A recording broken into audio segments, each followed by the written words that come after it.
என்னதான் Christmas, new year, Easter வந்து எங்களோட ஃபெஸ்டிவலாக இருந்தாலும் எனக்கு தீபாவளி, பொங்கல், கார்த்திகை தீபம் ரொம்பவே ஸ்பெஷலுங்க. ஸோ கிறிஸ்மஸ் எப்படி செலிப்ரேட் பண்ணணும் அதே மாதிரி தான் இந்த 3 ஃபெஸ்டிவலுமே செலிப்ரேட் பண்ணுவேன்.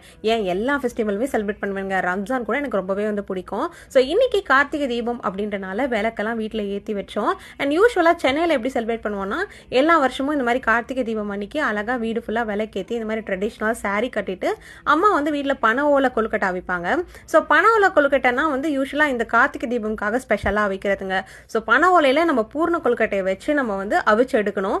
அவிச்சு எடுக்கும் போது அந்த பனை ஓலையோட ஃப்ளேவர் வந்து அந்த பூர்ண கொழுக்கட்டையில் நல்லா இறங்கியிருக்கும். ஸோ டேஸ்ட் நல்லாயிருக்கும். ஸோ நான் இங்கே இன்னைக்கு வந்து பனை ஓலையிலலாம் அவிக்கலைங்க. இன்னைக்கு வந்து பால் கொழுக்கட்டை தான் வந்து பண்ணியிருந்தேன். ஸோ பால் கொழுக்கட்டை என்னோட ஃபேவரட்டான ஒரு கொழுக்கட்டை. ஸோ அதுதான் இன்னைக்கு பண்ணிட்டு இருக்கேன். இதோட ஃபுல் ரெசிபி வீடியோ வந்துட்டு நாளைக்கு ஷார்ட்ஸில் நான் அப்லோட் பண்ணுறேன். ஸோ அது வரைக்கும் எல்லாரும் சேஃபாக அண்ட் ஹாப்பியாக வந்து இந்த கார்த்திகை தீபத்தை செலிப்ரேட் பண்ணுங்கள். தேங்க்யூ.